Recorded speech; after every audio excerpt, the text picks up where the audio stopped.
My husband spent months telling friends, family, and coworkers that I was mentally unstable. I didn't know it at first. I only knew that people who used to laugh with me had started speaking to me more slowly. I only knew that conversations stopped when I walked into a room.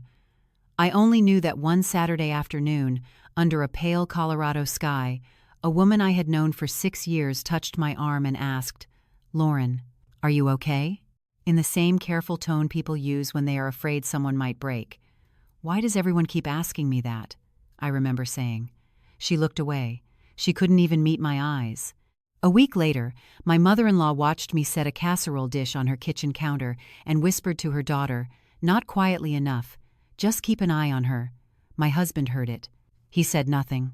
2 days after that, one of his coworkers smiled awkwardly and said, "Ethan's a good man. He's trying his best. Trying his best." As if I were some burden he carried. As if I were the problem. As if the life I thought I was living wasn't real. And the worst part? By then, everyone seemed to believe him except me.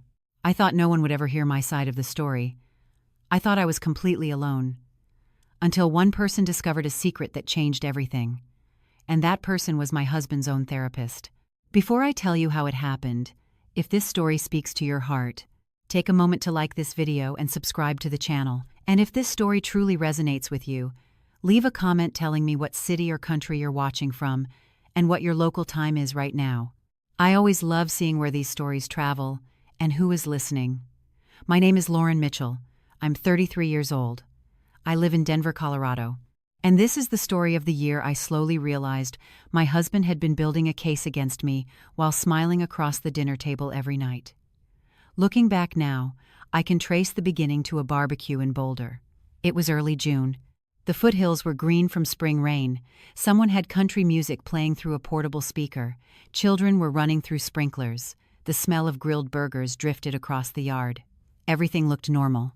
That's what makes it harder to explain. Bad things don't always arrive looking dangerous. Sometimes they arrive wrapped in ordinary afternoons.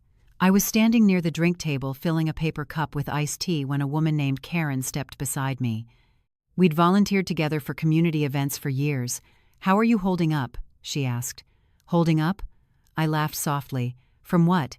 She hesitated. "Oh, nothing, just, you know." "No. I don't know." Her smile tightened. "Never mind." Then she walked away. I stood there holding my cup while ice cubes knocked softly against the plastic. Something felt wrong. Not dramatic, just wrong. Like hearing a familiar song played slightly off-key. Later that afternoon, I found Ethan near the grill talking with 2 men from his office. The second I approached, the conversation stopped. One of them looked uncomfortable. The other suddenly became interested in his phone. Ethan smiled. "Everything okay?" I asked. "Of course." He kissed my cheek. Why wouldn't it be? The answer should have reassured me. Instead, it made my stomach tighten. That night, driving back to Denver along Highway 36, the city lights glowing in the distance, I stared out the passenger window. "Something weird happened today," I said. Ethan kept his eyes on the road. "What happened?" "People are acting strange around me." He chuckled. "Lauren, you're overthinking again." There was nothing cruel in his voice. Nothing obvious. Just enough to make me doubt myself. "Maybe. Definitely maybe," he said with a smile.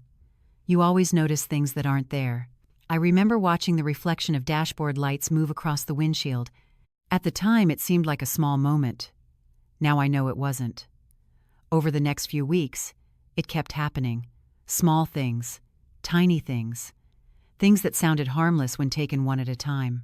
At work, a colleague asked if I was getting enough rest. At church, someone gently suggested I take care of myself. At a family dinner, my sister-in-law Brooke squeezed my hand and said, "We're all worried about you." "Why?" I asked. "What exactly are you worried about?" She exchanged a quick glance with my mother-in-law. "Nothing. Forget it." But she didn't forget it. None of them did. The feeling followed me everywhere, like walking into a room seconds after someone has been talking about you. One evening in late July, I sat on our back patio watching the sun disappear behind the Rocky Mountains. Ethan stepped outside carrying 2 glasses of iced lemonade. He handed one to me and sat down. "You've been quiet lately," he said. "Have I? A little." I looked at him carefully. "Do people ask you about me?" His eyebrows lifted. "What kind of question is that? Just answer it." He laughed.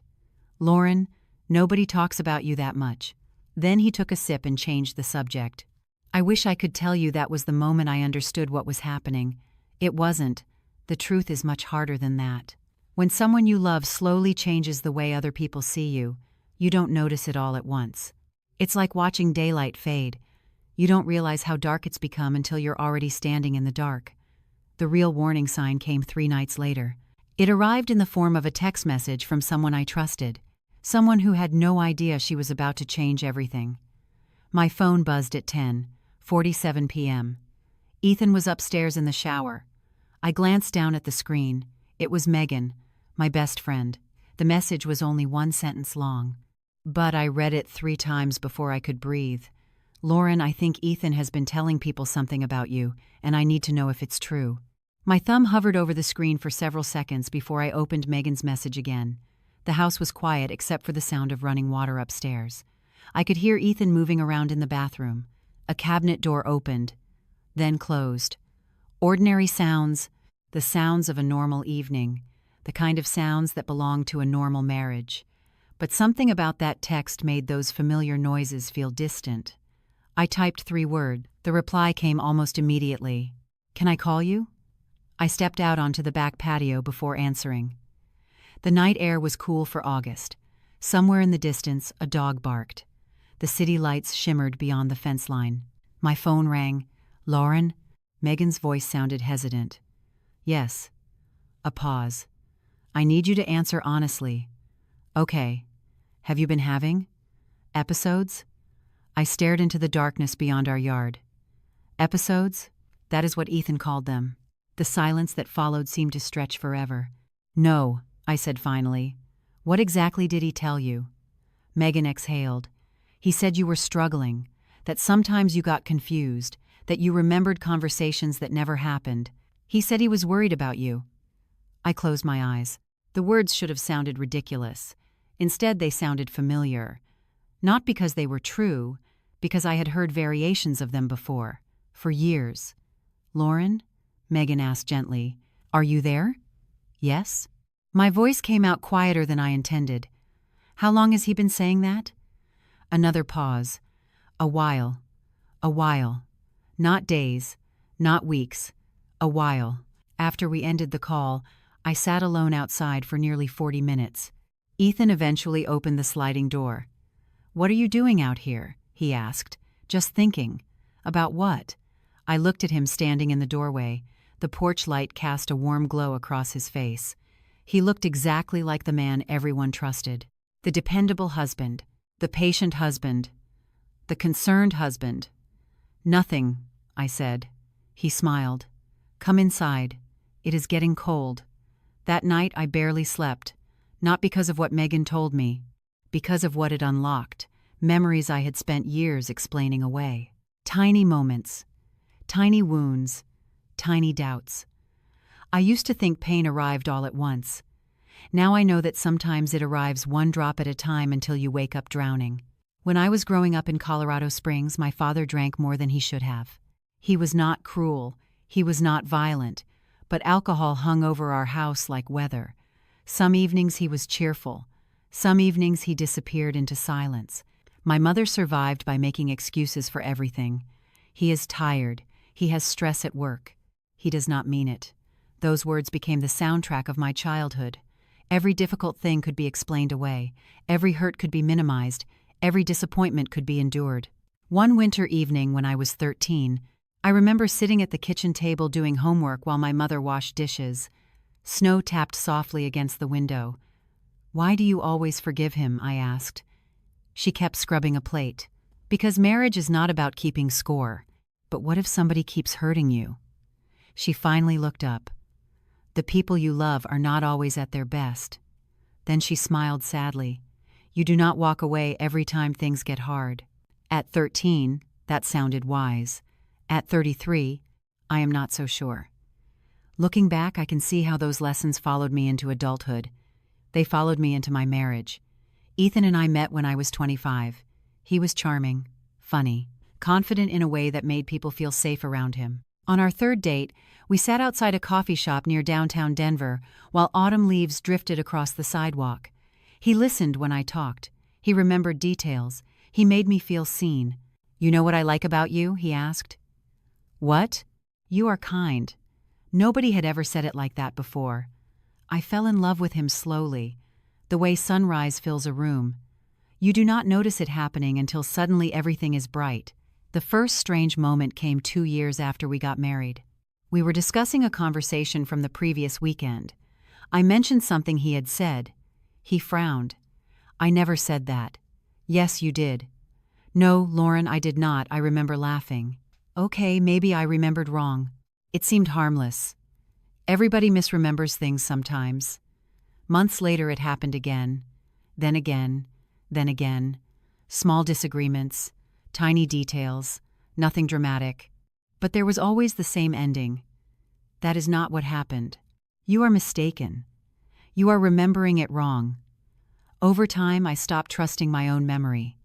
Not consciously, gradually, quietly, like a photograph fading in sunlight. One afternoon 3 years ago, I came home from work frustrated after a difficult meeting. Ethan listened while making dinner. The smell of garlic filled the kitchen. A skillet hissed on the stove. "Maybe you are taking it too personally," he said. "Maybe. You tend to do that, do I?" He smiled. "A little." Then he kissed my forehead. The conversation ended there.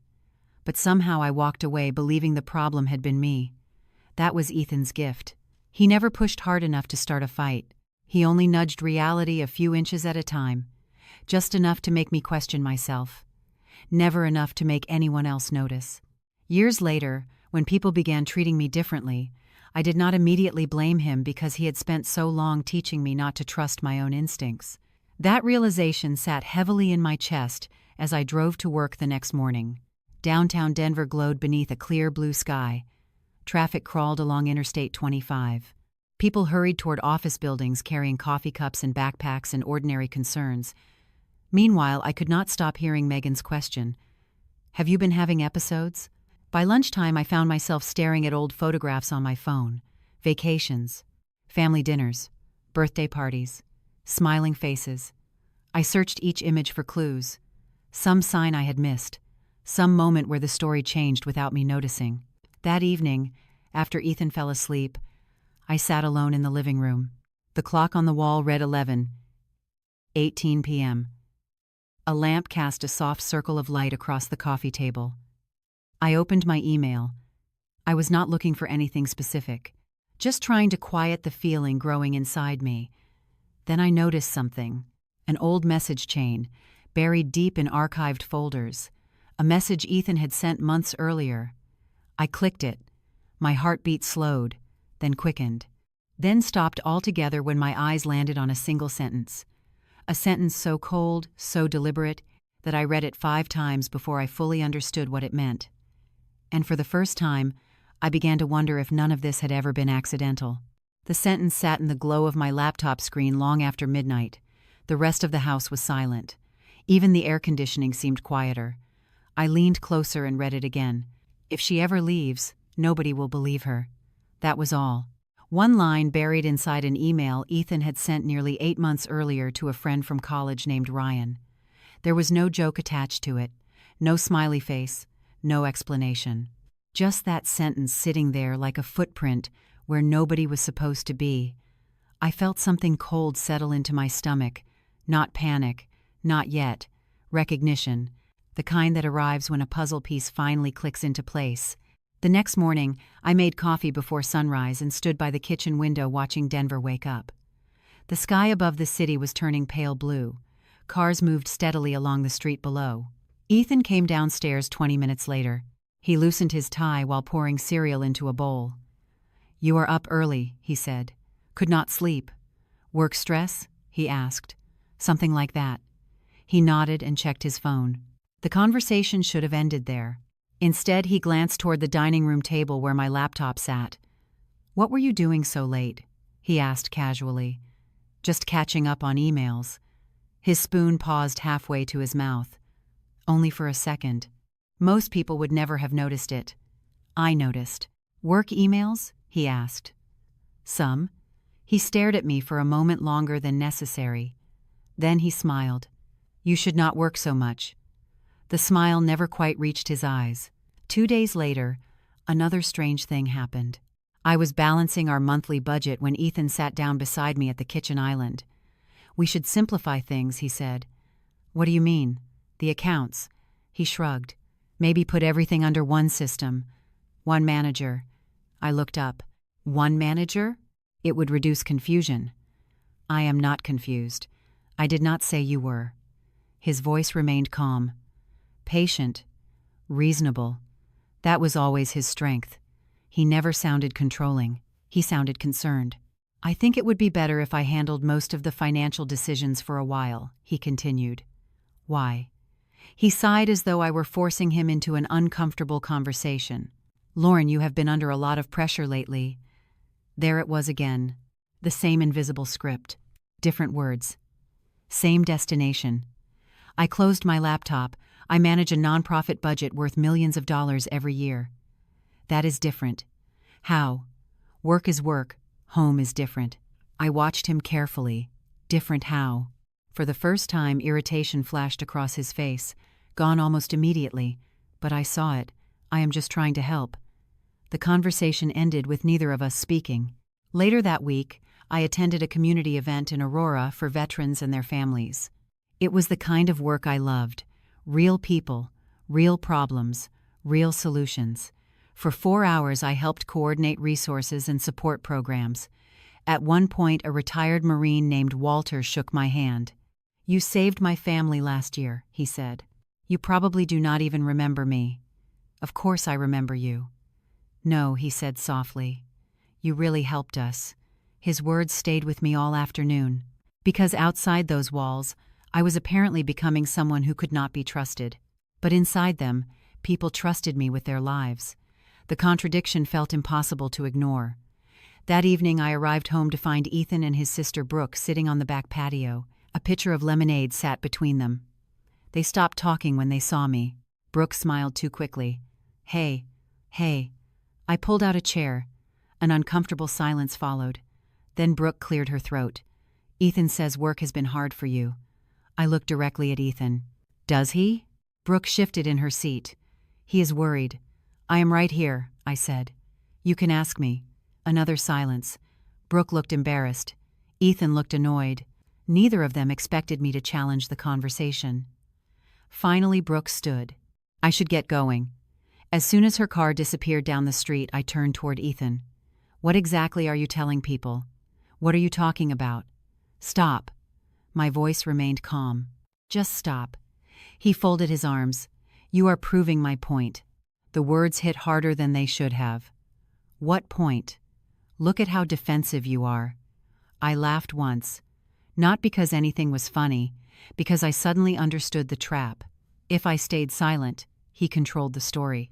If I objected, the objection became evidence. Every road led exactly where he wanted it to go. "You know what is interesting?" I said quietly. "You keep telling people who I am." His jaw tightened. "What does that mean?" "It means you talk about me a lot for someone who claims to be helping me." For the first time in our marriage, Ethan looked genuinely uncomfortable. Then he stood and walked inside without answering. That should have been the end of it. It was not. 3 nights later, while searching through old archived emails, I found something even stranger than the message from Ryan. An attachment. A document Ethan had shared months earlier. A private list. Names. Dates. Notes. Friends. Family members. Coworkers. Conversations he had apparently documented. My hands began to shake as I opened the first page. And halfway down, next to Megan's name, I found a note written in Ethan's own words that made my heart stop. Because it proved this was never concern. It was strategy. I stared at the document for so long that the words began to blur. The note beside Megan's name was short. Clinical. Organized. Sympathetic. Reinforce concerns gradually. Below that were other names. Brooke, Janice, Ryan, 2 of Ethan's coworkers, even people from our church. Each name carried a small observation, a strategy, a reminder. It looked less like personal notes and more like a campaign plan. I felt my pulse in my fingertips. Not because I finally understood everything, because I understood enough. Ethan had not been reacting to a problem. He had been managing a narrative. I closed the laptop and sat in the dark living room until nearly 2 in the morning. Outside, a light rain had begun to fall over Denver. The sound tapped softly against the windows. For years I had questioned my own memory, my own instincts, my own reactions. Now I found myself questioning something else. How many people had quietly accepted his version of me without ever asking for mine? The next week became a strange exercise in observation. I stopped defending myself. I stopped explaining. Instead, I watched. At work, I noticed how often people looked relieved when they realized I was perfectly calm. At a community meeting, a volunteer seemed surprised when I effortlessly coordinated a complicated schedule involving dozens of families. Tiny reactions, tiny pauses, tiny signs that expectations had already been planted somewhere before I arrived. Then, on a Thursday afternoon, something happened that changed the direction of the entire story. The nonprofit where I worked was hosting a recognition luncheon for veterans participating in one of our leadership programs. The event was being held at a conference center near downtown Denver. Nothing fancy. White tablecloths, coffee stations, small American flags placed on each table. The room buzzed with quiet conversation as people arrived.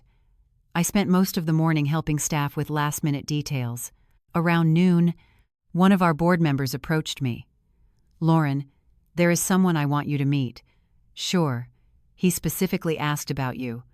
That caught my attention. "Me?" He smiled. "Come on." We crossed the room together.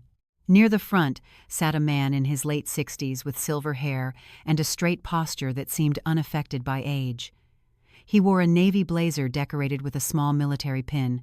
When he stood, several people nearby immediately acknowledged him, not because he demanded attention, because he carried the kind of quiet respect that cannot be purchased. "Lauren," my board member said, "this is Colonel James Walker." The name was familiar. Retired Army officer, community leader. One of the most respected veterans in Colorado. I extended my hand. "It is an honor to meet you." Instead of shaking my hand immediately, he smiled warmly. "So you are Lauren Mitchell?" "Yes. I have been hoping to meet you." I blinked. "You have?" "Absolutely." He finally shook my hand. 3 years ago, my grandson was one of the veterans your team helped transition back into civilian life.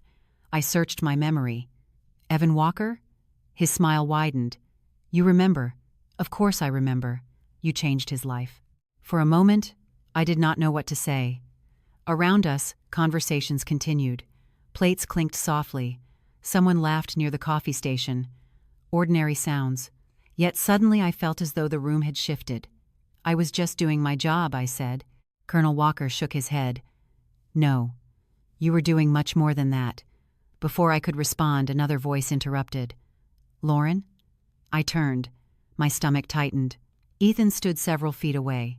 He had arrived unexpectedly to join the luncheon. He occasionally attended public events connected to my work, usually to support me, or at least that was what I had always believed. "Ethan," I said, "I did not know you were coming. Thought I would stop by." Then his eyes moved toward Colonel Walker. "Hello." The colonel offered a polite nod. "Good to meet you." Ethan smiled. The charming smile, the one everyone trusted. "Lauren talks about work all the time, keeps herself very busy." Something about the phrasing bothered me. Keeps herself busy. As though my career were a hobby. As though the thousands of families we had helped were simply something I did to pass the time. Before I could answer, Colonel Walker looked directly at Ethan. "Your wife is being modest." Ethan laughed lightly. "That sounds like Lauren."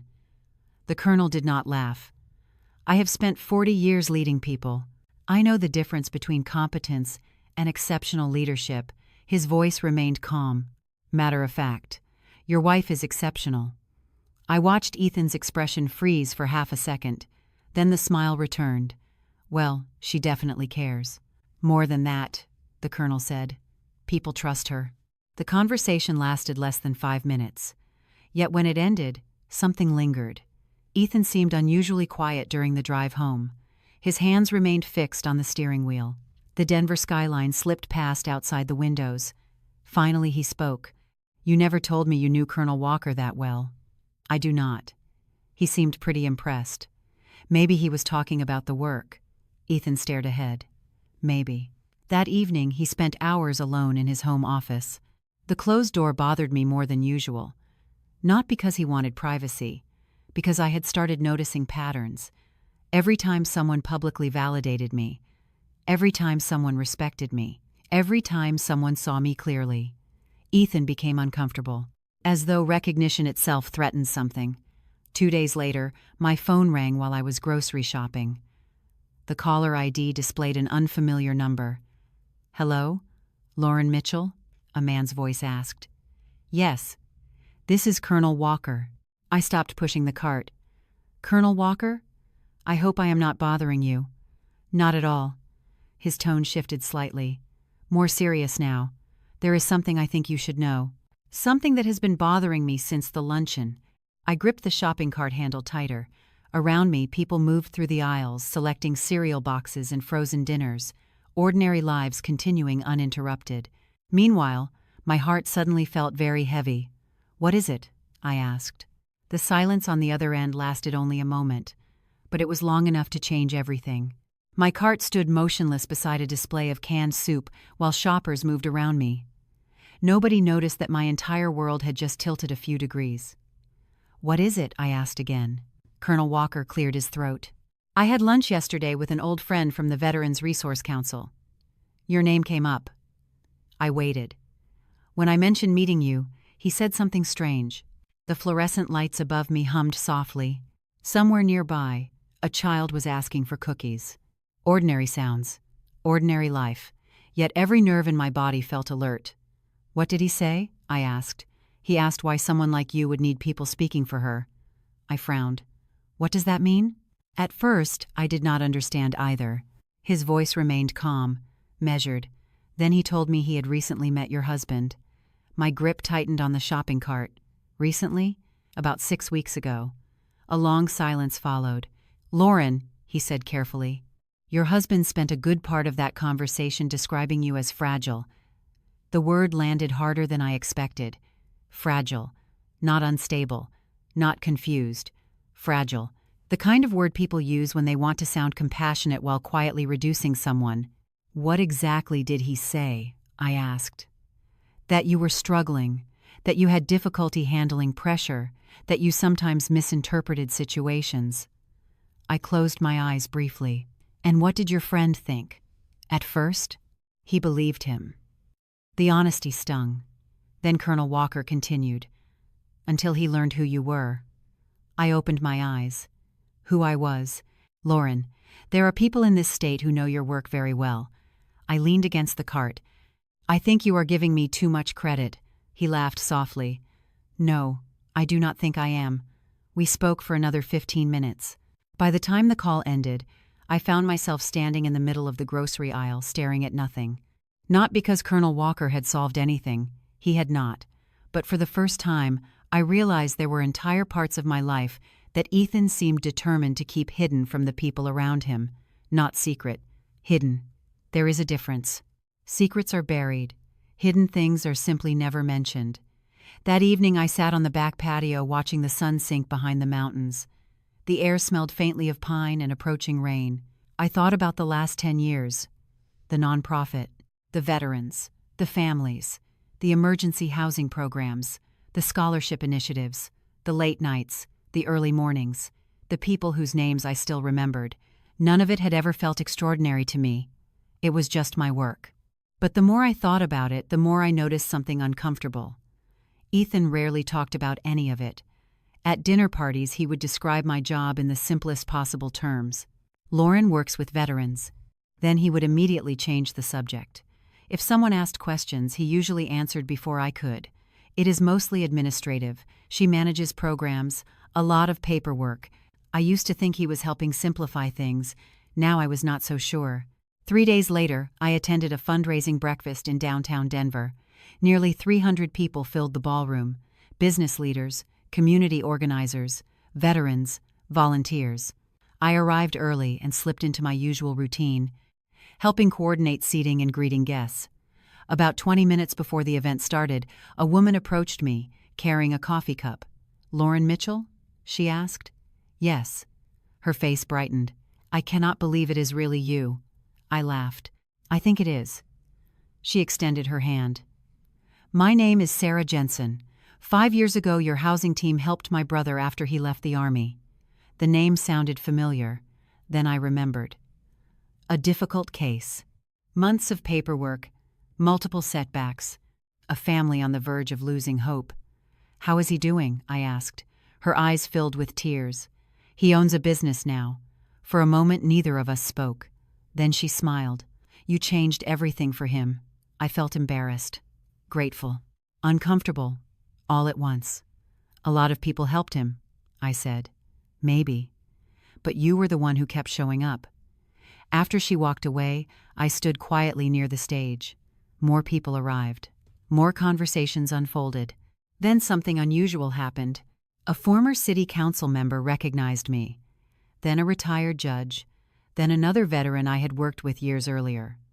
Each conversation revealed a small piece of a life I had almost forgotten. Not because it was unimportant, because I had never viewed myself through that lens. The strange part was realizing how little Ethan seemed interested in any of it. That realization followed me home. Later that night, while he watched television, I sat across the room pretending to read. "How was your event?" he asked. "Good. Anything exciting happen?" I studied him for a moment. A few people recognized me. He shrugged. "That is nice." Then his attention returned to the television. Just like that. No curiosity. No questions. Nothing. The conversation ended before it began. Yet something about his reaction stayed with me. Most spouses would want to know more. Ethan never did. Almost as if he preferred a version of me that occupied less space. A smaller version. An easier version. One that fit comfortably inside the story he had already written. Later that night, long after he fell asleep, my phone vibrated on the nightstand. A new text message appeared. It was from Megan. Only one sentence. Short. Direct. The kind of sentence that changes the direction of a story before you even understand why. "Lauren, I found someone else Ethan talked to, and their version is completely different from the others." The message sat on my screen long after midnight. I read it 3 times before calling Megan. She answered on the second ring. "Tell me everything," I said. I could hear traffic in the background. "I met with someone this afternoon," she said. "One of the people Ethan talked to." I sat up straighter. "Who?" "A guy named David. He used to work with Ethan." I remembered the name vaguely. Company barbecue. Holiday party. A few conversations over the years. Nothing more. What did he say? There was a pause. "Lauren." Ethan told him something completely different. I stared into the darkness of our bedroom. Ethan was asleep beside me. His breathing was steady, peaceful. Different how? "With David, he never claimed you were confused." My heart sank. "Then what did he say?" "He told David you were controlling. He said you monitored his spending. He said you made him feel trapped." I closed my eyes. Another version, another story. Another audience. "Are you sure?" I asked. David showed me messages. My hand tightened around the phone. Messages, screenshots, actual screenshots. For several seconds, neither of us spoke. Then Megan said quietly, "Lauren, this is not concern. This is image management." After the call ended, I sat awake until sunrise. Something had shifted. For months I had been trying to understand why people were reacting differently to me. Now, I was beginning to understand something much larger. There was no single accusation, no single lie. Ethan adapted the story depending on who was listening. To some people I was fragile, to others I was controlling, to others I was emotionally overwhelmed. Different narratives, same destination. The next week unfolded slowly. Autumn had begun arriving in Colorado. The mornings felt cooler. Leaves along the sidewalks were starting to change color. At work I focused on routine tasks, meetings, grant reviews, program evaluations, ordinary responsibilities. Yet beneath everything, a quiet current had begun moving in the opposite direction. People were asking questions. Not about me, about Ethan. It started with David. Then another coworker reached out to Megan. Then someone from church mentioned a conversation that no longer made sense. Tiny cracks were appearing, tiny inconsistencies, tiny moments where Ethan's stories collided with one another. One afternoon, Megan met me at a small coffee shop near Union Station. The windows overlooked the street. Commuters hurried past carrying briefcases and backpacks. "You look exhausted," she said. "I feel exhausted."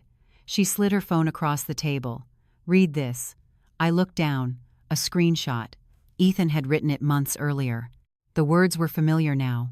Calm, reasonable, concerned. Yet something about them felt different. Not because of what he said, because of when he said it. The timestamp matched a weekend when we had been on vacation together, laughing, hiking, taking photographs. There had been no crisis, no argument, no concern. Yet he had been telling someone that our marriage was unstable. "This makes no sense," I whispered. Megan nodded. "Exactly." I looked up. "Why would he do this?" "I do not know." She hesitated. "But I think he expected everyone to compare notes less than they actually did." That observation stayed with me. The stories only worked if people remained isolated from one another.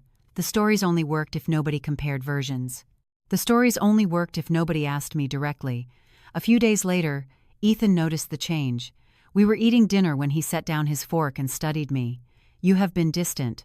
"Have I?" "Yes." He waited. "Is something wrong?" The question would have sounded caring to anyone else. I simply looked at him. "No." His eyes narrowed slightly. "You seem upset." "I am tired." "From work?" "From a lot of things." Silence settled between us. Then Ethan leaned back in his chair. "People have been asking me questions lately." There it was, the first sign. Small, but unmistakable. I felt my pulse quicken. "What kind of questions?" He shrugged. "Nothing important." I nodded. "Then I am sure it is fine." For the first time, he looked uncertain. Not angry, not defensive. Uncertain. It lasted only a second. Then the familiar confidence returned. But I had seen it. That tiny crack. The following Friday, I attended another community event. This time, several veterans approached me before the program even began. One introduced me to his wife, another introduced me to his son. A third stopped me in the hallway simply to say thank you. Their gratitude felt overwhelming. Not because I needed praise, because it reminded me of something I had forgotten. My life was larger than Ethan's version of it.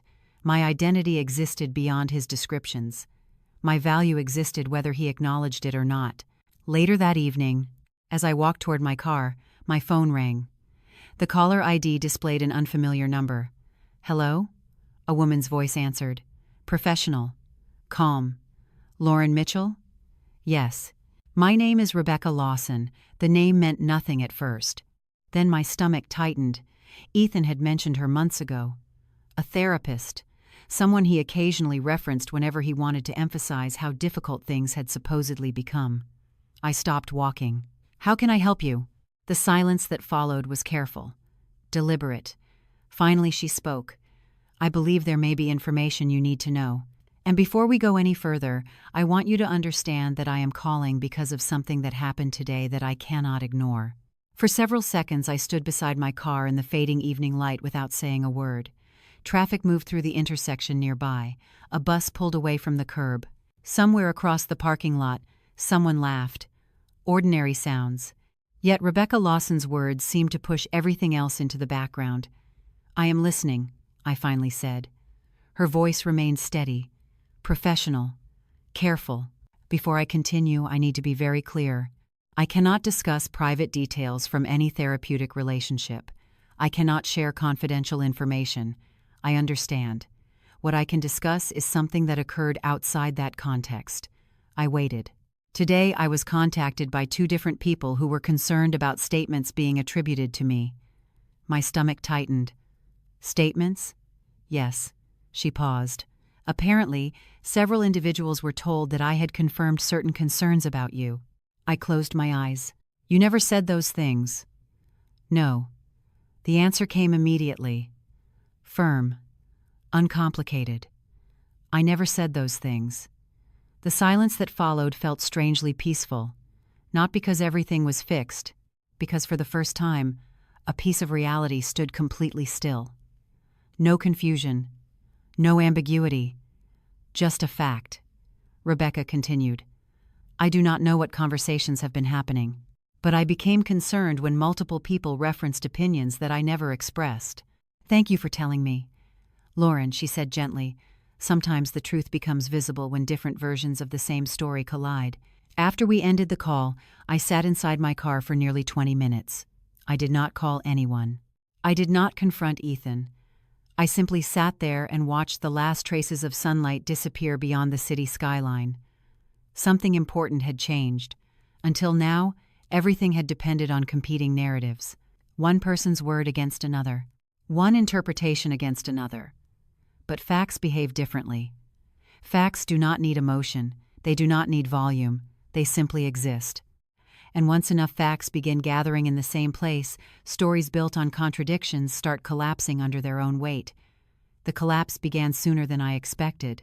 3 days later, Megan called me during lunch. You are not going to believe this. I smiled faintly. Try me. Brooke and Janice had a fight. I nearly dropped my fork. What? A big one. That surprised me. Ethan's mother and sister agreed on almost everything. What happened? Megan lowered her voice. Apparently Brooke compared notes with somebody from church. I sat back in my chair. And? The stories did not match. There it was again. Different audiences, different versions, same problem. The more people talked to each other, the harder it became to maintain consistency. What are they saying now? I asked. Megan exhaled. Nobody knows what to believe anymore. By the end of the week, the situation had become noticeably uncomfortable for Ethan. Not publicly, not dramatically, quietly. One coworker stopped responding to certain conversations. A family friend began asking direct questions. Even Ryan, the college friend from the email, seemed uncertain. I learned later that several people had started comparing screenshots, messages, and timelines. Nobody was coordinating an attack. Nobody was organizing against him. They were simply talking. And the truth has a strange advantage. It only needs to stay consistent once. A lie must remain consistent forever. One evening I arrived home to find Ethan pacing in the kitchen. He looked tired. The confident ease that usually surrounded him seemed thinner somehow. How was your day? I asked. Fine. The answer came too quickly. I set my purse on the counter. Mine was good. He nodded distractedly. Then he stopped pacing. Have you been talking to people? The question hung in the air. I met his gaze. People talk to each other, Ethan. His jaw tightened. That is not what I asked. I know. For several seconds, neither of us spoke. Finally, he shook his head. This is getting out of control. I almost laughed at the irony. Out of control. As though he had discovered a fire instead of starting one. What exactly is out of control? I asked. Everyone is misunderstanding everything. There it was. Not accountability, confusion, not responsibility. Misunderstanding. Then clarify it, I said calmly. His expression hardened. You are making this harder than it needs to be. No, I replied quietly. I'm just not helping manage it anymore. That sentence seemed to land somewhere he did not expect. He stared at me for a moment before walking away.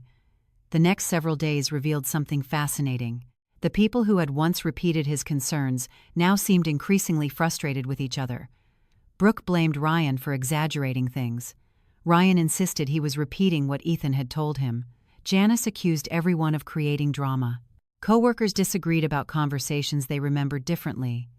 The alliances that had once supported the narrative began cracking from the inside. Nobody could keep the story straight because there had never been one story. There had been dozens. I barely participated. I answered questions when asked. I shared facts when necessary. Nothing more. The less I pushed, the faster everything unraveled. Then, late on a rainy Tuesday evening, Megan forwarded me a message chain that made my heart stop. Not because it contained another accusation, not because it contained another lie, because for the first time, people who had once defended Ethan were openly questioning him. And buried near the bottom was a message from someone I never expected to see involved. Someone whose name changed everything the moment I read it. Rebecca Lawson. The moment I saw Rebecca Lawson's name in the message chain, something unexpected happened. I did not feel excitement. I did not feel vindication. I felt tired, deeply tired. Not the kind of tired that sleep fixes. The kind that settles into your bones after carrying something heavy for too long. Outside my apartment window, rain slid down the glass in slow silver lines. Denver was wrapped in fog that morning. Buildings faded into the distance. Cars moved quietly through wet streets. Everything seemed softer somehow, less urgent. Megan called an hour later. "Have you read everything?" she asked. "Yes." "What are you going to do?" I looked around my living room. A half-finished cup of coffee sat on the table beside a stack of veteran outreach reports. A blanket was folded neatly over the arm of the couch. Ordinary things. Small things. The kind of things I had stopped noticing during months of stress. "Nothing," I said. "Nothing? I am done chasing this." Megan was silent for a moment. "Lauren, people finally see what happened." "Maybe. That is all you have to say?" I smiled faintly. "I do not need everyone to agree anymore." After we hung up, I sat quietly for a long time. Somewhere along the way, the fight had changed. At first, I wanted people to believe me. Then I wanted answers. Then I wanted the truth to come out.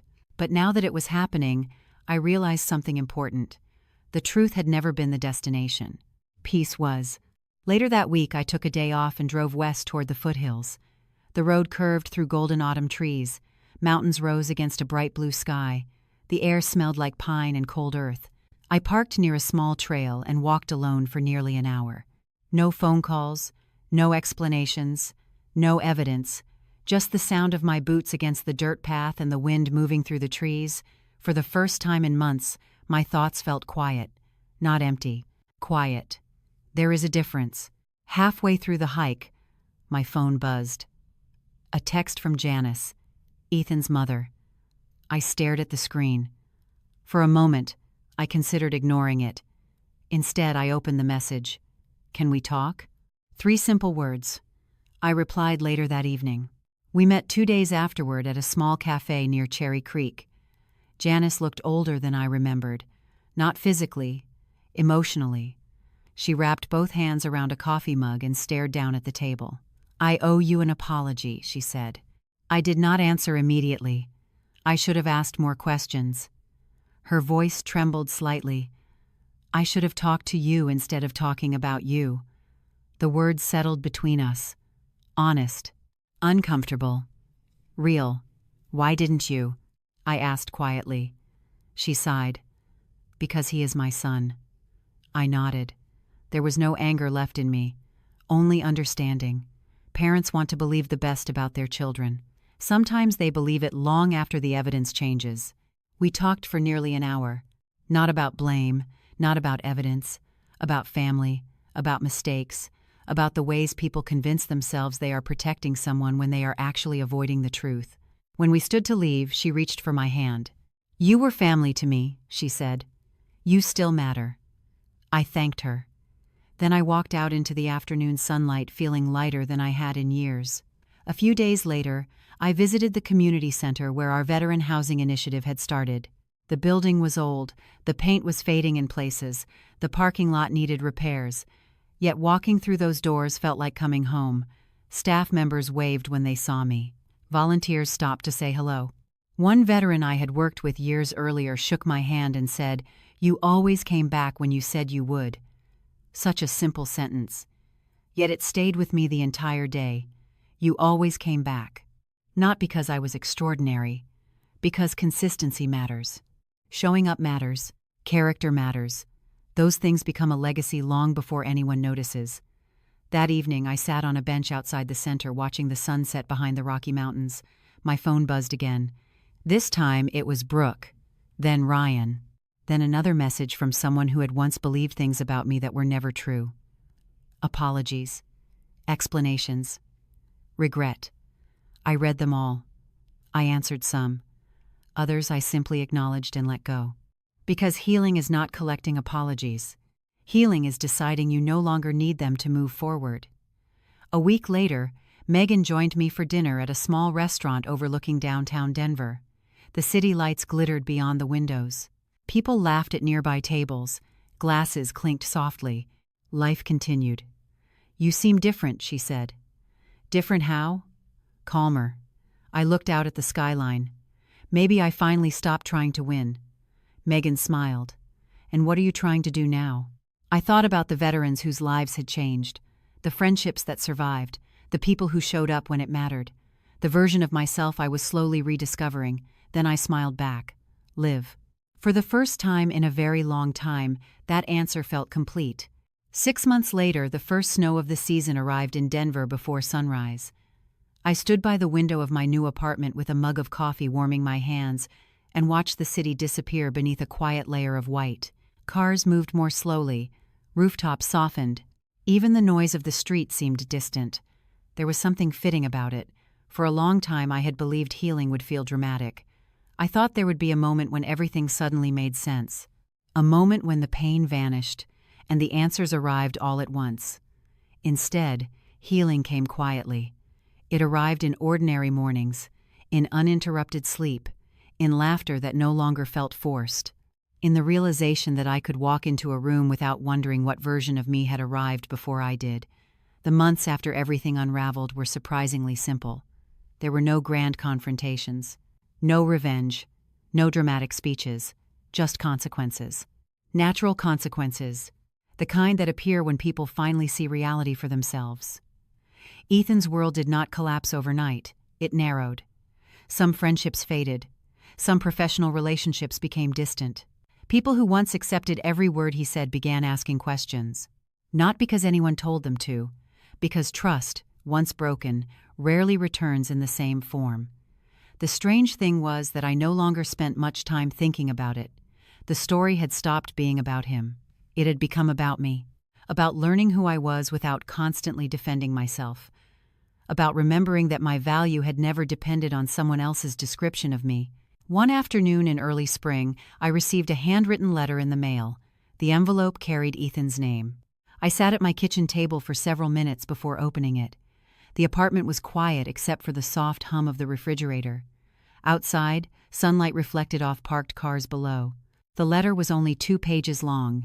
There were no excuses, no attempts to rewrite history, no requests, just an apology, a real one, the kind that arrives too late to change the past but early enough to acknowledge it. I read every word. Then I folded the letter carefully and placed it back inside the envelope, not because I wanted to keep it forever, because some things deserve to be acknowledged before they are released. I never replied, not out of anger, simply because there was nothing left to say. Around that same time, Janice began volunteering at one of our community programs. Brooke started attending family counseling. Megan and I remained close, stronger perhaps than we had ever been before. One evening we sat on a patio, overlooking the mountains while the sun disappeared behind the horizon. "Do you ever think about all of it?" she asked. I smiled. "Sometimes." "Do you wish you had known sooner?" I considered the question. "Of course." Then I looked toward the fading light. "But I also know I would not be the person I am now if I had." Megan nodded slowly. Neither of us spoke for a while. Sometimes wisdom arrives in silence. At work, life continued moving forward. New veterans entered our programs. New families needed support. New challenges appeared every week. The mission remained larger than any personal story. That realization grounded me. It reminded me that purpose survives pain. In fact, sometimes purpose becomes clearer because of it. One morning, nearly a year after everything began, Colonel Walker invited me to speak at a leadership event for young veterans transitioning into civilian careers. More than 200 people filled the auditorium, men and women from different backgrounds, different states, different stories. Yet many carried the same uncertainty I once carried. Near the end of my talk, one young veteran raised his hand. "What do you do when people keep telling you who you are?" The room became very quiet. I smiled gently. Then I answered the only way I knew how. "You spend less time arguing with them and more time becoming the person you already know you are." For a moment, nobody spoke. Then several people nodded, not because the answer was perfect, because they understood it. So did I. Looking back now, I think every person in this story learned something. Janice learned that love is strongest when it includes honesty. Brooke learned that loyalty should never replace critical thinking. Megan learned that real friendship sometimes means asking difficult questions. Ethan learned that narratives eventually break when they are built on contradictions. And I learned that boundaries are not walls. They are doors. They decide who is allowed access to your peace. If you are listening to this story and carrying a burden that feels familiar, I want you to know something. Trust your observations. Trust your instincts. Trust the quiet voice inside you that notices when something feels wrong. You do not need to become louder to protect yourself. You do not need to become cruel to reclaim your dignity. And you do not need permission from anyone else to recognize your own worth. Sometimes the strongest thing a person can do is simply refuse to surrender their identity. If any part of this story resonated with you, only if it truly spoke to your heart, I hope you will take a moment to like this video, subscribe to the channel, and share your thoughts below. Stories become meaningful when people recognize pieces of themselves inside them. Perhaps someone reading your comment today needs the reminder that they are not alone. The lesson I carried away from all of this is simple. Never let someone else become the author of your self-worth. A few weeks ago, while unpacking the last box in my apartment, I found an old photograph. It had been taken years earlier during one of our veteran housing projects. The picture showed a group of volunteers standing in front of a newly renovated home. Everyone was smiling. Near the edge of the frame stood a younger version of me, covered in dust, exhausted, and completely unaware that someone had taken the picture. I stared at it for a long time. Then I placed it inside a simple wooden frame and set it on the shelf beside my window. Not because it captured success, not because it captured happiness, because it captured truth. Every morning now, sunlight reaches that photograph before it reaches anything else in the room. And every time I see it, I remember something I almost forgot. The people who genuinely know you do not need to be convinced. They simply need the chance to see you clearly. Thank you for sitting with me through this story. Wherever you are tonight, I hope you carry this thought with you. The most beautiful chapters of your life often begin the moment you stop asking others who you are, and finally remember it for yourself.